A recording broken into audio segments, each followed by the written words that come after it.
How's it going, everybody? First video in 2022, and I hope everyone had a good transition into the new year. By the time this video releases, everyone should have sobered up and should be feeling somewhat alright again. If you haven't done so yet, the Conqueror testing ground is still running for a few days. This video will go over all the changes and the problems that came with them. This rework is far from perfect, but without a doubt, Conqueror is stronger now. I'll give you a too long didn't watch version real quick and then we go into all the details. There should be timestamps, unless I forgot to include them. Yell at me down below if I have. Conqueror can now feint his heavies like every other hero. The full block feint is still in the game. The directional limits of the lights has been removed. Here it now has an infinite omnidirectional all attack chain, lights and heavies.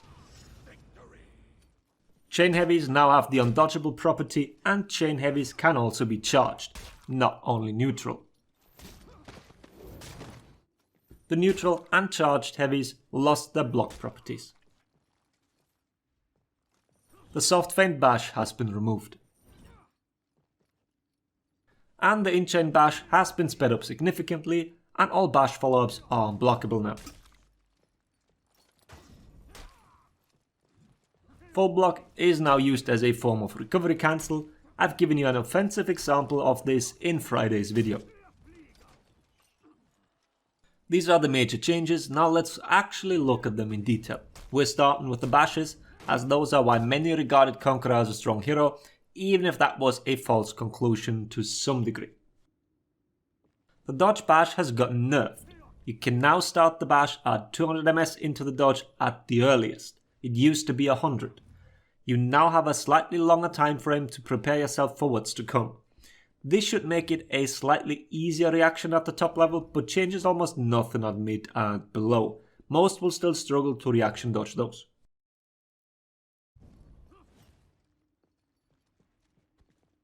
Recovery wise, we are looking at 800 for counter guard break, 800 for guard switching and 800 for dodging. I want to bring up the full block recovery cancel straight away here. I've already given you those numbers in the other video. As a refresher, it takes 300 ms to enter it from neutral, and the game only forces you to stay in it for one frame, aka 33 ms.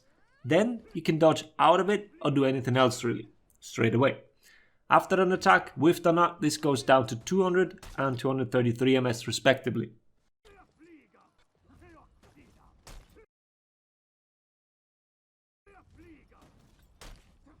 So what does this look like in practice then? Same dodge bash, but this time a recovery cancel with full block afterwards. Now we are looking at the following numbers. 733 for counter guard break, 833 for guard switching, which is less relevant as you can stay in full block to defend against blockable attacks, and then 533 when dodging out of it. As you can see, it actually makes the recoveries shorter in some areas. And as this directly links into the next part, what punishes are possible? Early dodging will net you a guard break. This is just like it is now on live. If you reaction dodge it, you're not getting the guard break, or you have insane reactions, maybe then. Especially for this bash, the full block cancel is interesting when it comes to guard breaks, as it makes the recovery better by 66 ms. Here is an example of a dodge timing of 133 ms into orange. 166 being the cutoff timing to get a guard break. So this is bang in the middle of the 66 ms window that the full block recovery cancel gives you. Meaning, with the full block cancel, you can counter guard break. Without it, you eat that guard break.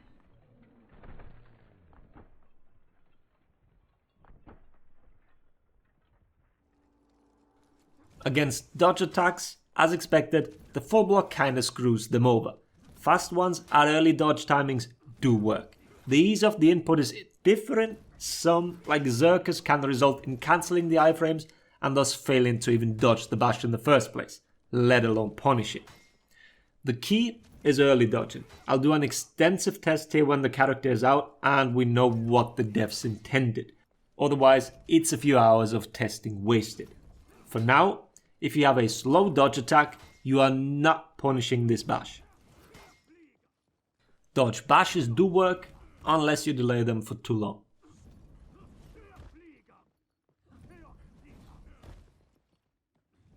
Let's do the same for the in-chain bash then. It is a 500 ms bash. Recovery wise, we are looking at 700 for counter guard break, 800 for guard switch, and 700 for dodge.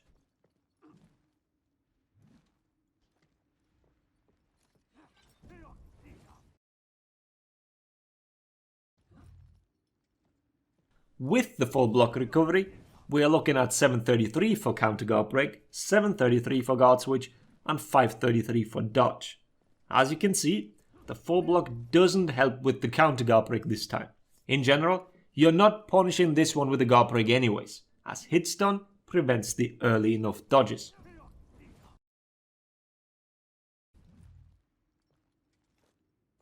For dodge attacks, it does work on light hit stun. This is possible for the faster dodge attacks, 700 ms and faster.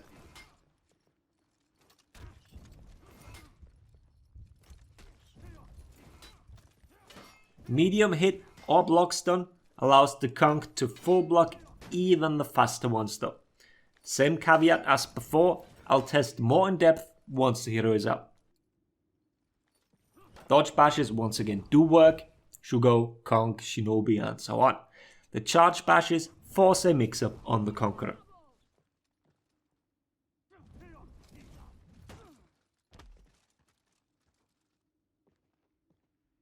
For now, both bashes are pretty safe and only a handful of heroes can punish it consistently, which once again makes Conqueror have highly polarizing matchups. Shinobi for example walks all over him, while Kyoshin can do absolutely fuck all against Conq. Depending on how punishable Ubisoft wants to make these bashes, we might see changes. Requiring a read on early dodge to get a guard break is more than fine in my opinion, and in-chain offense being safer is also a fine premise. Like I said, we'll see. Moving on to the heavies. The undodgeable property of the chain heavies allows for the usual bash or undodgeable mix-up that we've seen countless times now. And I fully understand that people are getting a little tired of seeing this type of mix-up pop up on many heroes now, but it's not like they're big fans of Raiders offense either. It's a bit of a catch-22 for Ubisoft here. Nevertheless, the other option for Conqueror's heavies is the charging portion. For normal heavies, we are looking at the following values: 900 ms for neutral top and 700 for sides, with all other uncharged heavies being 700 ms as well.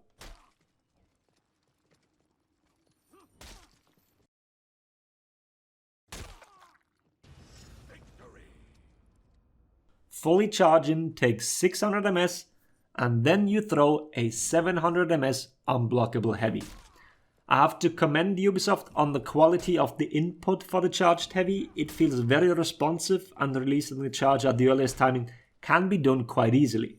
Good quality of life change here. It feels much better than the charging of those heavies in the current live version.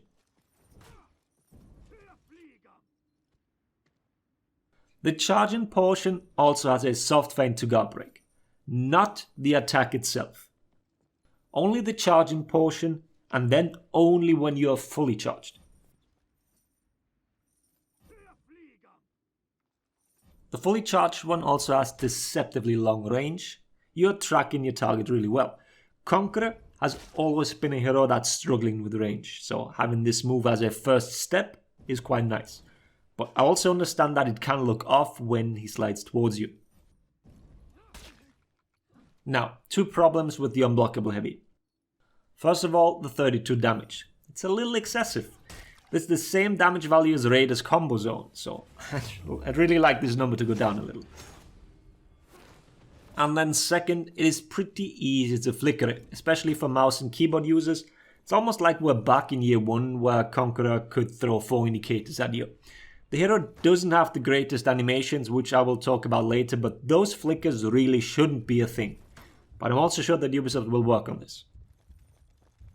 Which actually brings us straight to the animations. I don't think I'm exaggerating when I'm saying that these are probably the worst ones we've had so far. Raider has always gotten flack for the way the storming tap snaps into place, depending on how you chained into it. The old spinning transition is still missing to this day. Conqueror takes the whole thing one step further. The flail, as expected of this weapon, is a bit all over the place, and especially when Conqueror isn't doing a spin to chain into a specific side attack, seems to be a lot of transition frames missing. I don't know the technical term yet. But this is also something that we know Ubisoft continuously works on. We frequently get slight animation updates, oftentimes not even mentioned in the patch notes. We know that the animation team is consistently working on this. We need to remember that viable offense oftentimes requires things to be fast, so some concessions need to be made here. And we also have animations like the continuous top lights that look really good. In short, these animations need more work than usual, and I hope the hero won't release with any of them looking like this. Then, moving on to smaller parts of his kit, the zone attack is now a singular swipe and you're no longer helicoptering in place. It also lost its full block component. This is probably one of the weaker zones currently in the game, as it's also only 600 ms. Does chain though, so at least something. What does remind of the old zone is the full block riposte, scutage collection. The hitbox is not a full 360 despite what it looks like, more like 160 to 180 degree in front and to your right. It is unblockable and the whole move does have full block similar to Kyoshin's Fujin Force, which is a lot easier to use. Also remember that it is accessible on all superior blocks, which means on your dodges as well. So you can, in theory, press both GB and heavy while dodging, and then the game will select scutage on a block and bash him not. See, Conq still has an option select. Good times. But a few important properties are missing from it. You might have guessed already, it's not undodgeable or unparryable, which means that low recovery zone attacks can punish it, both dodging as well as parrying. Same goes for some recovery cancels like Zhonhu. When an attack has the zone property, this means that even superior block will not interrupt it. Examples for low recovery or feintable ones are Lawbringers and Centurions. Parrying is the better option in general, as Conq can continue his chain with a bash or some recovery cancel into another dodge.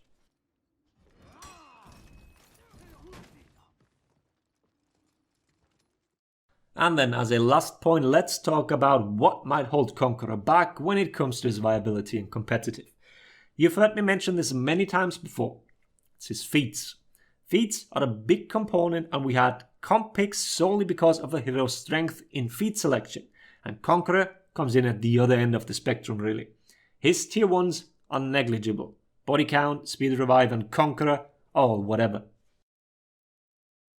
The tier 2 features 2 strong picks, Shield Basher making his bashes an 18 damage punish, and Juggernaut is one of the strongest tier 2s in the game currently. At least here he can compete. For his tier 3s, once again, kinda whatever. Heal and Block is a shell of its former self, and Pugno Mortis, the bomb, is also weak when compared to the projectile feats in that category. And then the tier 4s are all mediocre at best. Uninterruptible is a bottom tier feat, more often a hindrance than not. Catapult, with its long activation time and cooldown, is also nowhere close to its counterparts of Fire Flask, Spear Storm, even Arrow Storm for that matter. It's been in a sad state for a long time now and is holding back Knight heroes ever since. Regenerate is the only viable pick in my opinion, especially with the reduced healing on points that's been introduced with the CCU. In general, Conqueror is lacking in both damage as well as support feats. All of them are very egoistical feats that bring very little to a team composition. But we've talked about feat unbalances ad nauseum, and this video is getting quite long already. There'd also be a few more things like out of lock chain links, but it's not too uncommon a thing nowadays. We'll save that for another day. For now, enjoy this Conqueror testing ground. I hope Ubisoft will give us a testing ground with more heroes next time. Single hero testing grounds that result in 6+ characters being the same in a Dominion match aren't that great for testing purposes and collecting data. And they're not fun either. I'll give my views on the Dominion changes in another video. Not much has changed since the last iteration, but people might have missed some details. Having said all that, I hope the video was helpful. Thanks for watching. Laters everybody.